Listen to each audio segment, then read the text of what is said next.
The real timeline to lose belly fat. Not what you think. Nobody goes from a high body fat percentage to visibly lean in 30 days. At least, nobody who's telling you the truth about it. I've watched this play out with woman after woman, and every single time, the exact same 4 stages showed up, in the exact same order. So here's the honest timeline of losing stubborn belly fat. The 4 stages you'll actually go through, what's normal in each one, and the mistake that makes most women quit one stage too early, right before it finally starts showing. If you've never seen an honest breakdown like this, instead of a flat stomach and 10 days promise, that's exactly why this channel exists.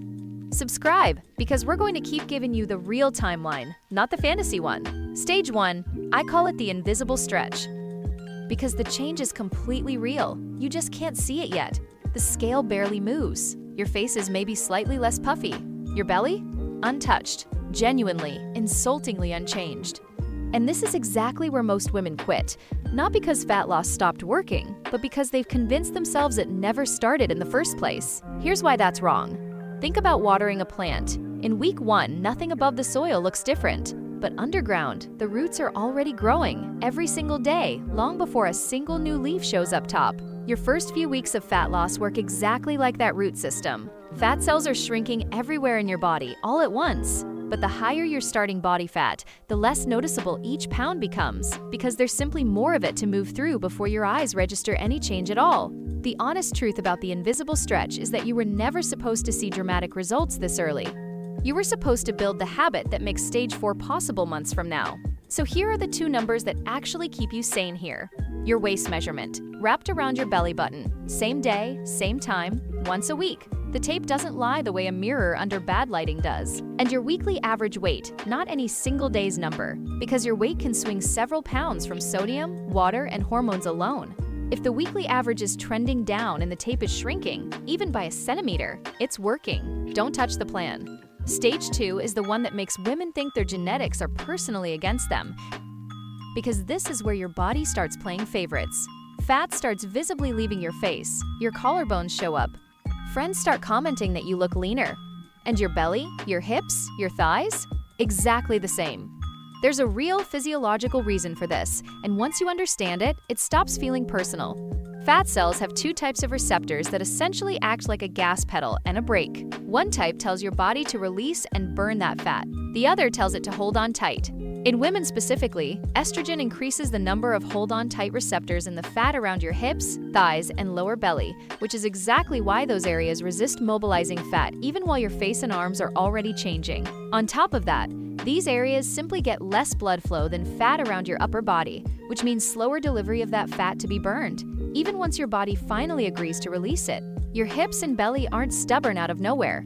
They're running on a genuine biological brake system that areas like your face and arms don't have nearly as much of.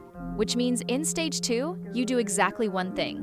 Nothing different. You don't add a fat burner. You don't add 300 crunches a day. You don't panic cut your carbs. You keep going because the release is coming. It's just moving through a system built to resist it a little longer.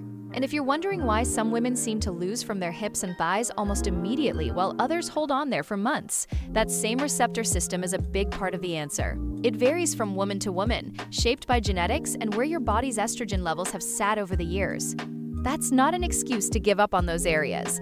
It's context for why comparing your stage 2 to a friend's stage 2, or to some guy online, was never a fair comparison in the first place. None of these 4 stages even begin though, unless one condition is actually true. You're in a real calorie deficit, eating consistently less than you burn.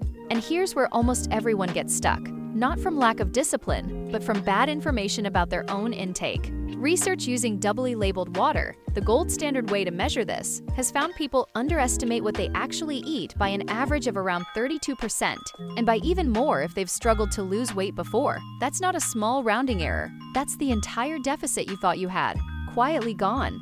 You don't need to weigh every gram forever, but for at least 2 honest weeks, actually measuring instead of estimating tells you whether your plan is real or just a guess wearing a plan's clothes. Stage 3 is where things finally start showing. Your waist has visible shape, maybe the first hint of definition on good days and good lighting. And this is exactly when most women assume they're almost there. Then everything slows down hard. Think about wringing out a towel that's already been through the wash cycle once. Early on, one twist sends water pouring out, but the drier that towel gets, the harder you have to twist for a single extra drop. That's what this stage feels like in your body. As you get leaner, a hormone called leptin, made by your fat cells, starts dropping, and leptin is part of what tells your brain you're fed and safe. Less leptin means more hunger, not less discipline. At the same time, muscle burns meaningfully more resting energy than fat does, so your metabolic math shifts as your body composition changes. None of this means anything is broken. It means your margin for error has genuinely shrunk. The Saturday portion you used to eyeball without consequence can now quietly erase a week of progress. The practical fix here isn't to grind harder, it's to get more precise exactly where you used to be able to get away with guessing. Portion out the foods you eat most often just once, so you actually know what your normal serving looks like. Weigh yourself the same way, same time, same conditions, so the weekly average stays honest. And expect hunger to genuinely increase here, because that's the leptin drop talking, not a personal failure of willpower. Planning slightly higher protein, higher volume meals through this stage specifically tends to make the hunger far more manageable than trying to white-knuckle through it. If you want the honest week-by-week map of all 4 stages, laid over an actual calendar so you know exactly where you should be and when, comment the word patience below and I'll send it your way. Stage 4 is the one almost nobody warns women about specifically because it isn't really about willpower at all anymore. It's a decision. Let's say you get there. Visible definition, the body you've been chasing for months. Here's the question nobody prepares you for. Do you actually want to live here? Because for women specifically, there's a real biological floor, not a vanity one. Once body fat drops below roughly 17%, a lot of women start seeing their cycle become irregular or stop altogether. That's not your body malfunctioning randomly. It's your brain sensing an energy shortage and quietly shutting down non-essential functions, reproductive hormones included, which over time can affect your bone density and long-term hormonal health, not just this month's workouts. That doesn't mean lean is dangerous. It means the extreme. Magazine cover end of lean was never actually the healthy, sustainable target for most women, and it was never supposed to be a place you live year-round. For most women, a genuinely sustainable, visibly toned, hormonally healthy range sits meaningfully higher than the number a male fitness account will tell you to chase, because our bodies are simply built differently. And that's not a compromise, it's just biology. So that's the honest timeline. 4 real stages, one genuine deficit underneath all of them, and an ending that's actually sustainable instead of a sprint you can't realistically hold past week 12 without something in your body eventually pushing back. If you've been in stage 1 for weeks feeling like nothing's working, you were never broken, and you were never doing it wrong. You were just in a stage nobody explained to you honestly before now. Figure out which stage you're actually in this week, measure honestly, and stay there as long as it takes. The timeline is real, and so is what's waiting on the other side of it. Don't forget to hit that like button. I'll see you in the next one.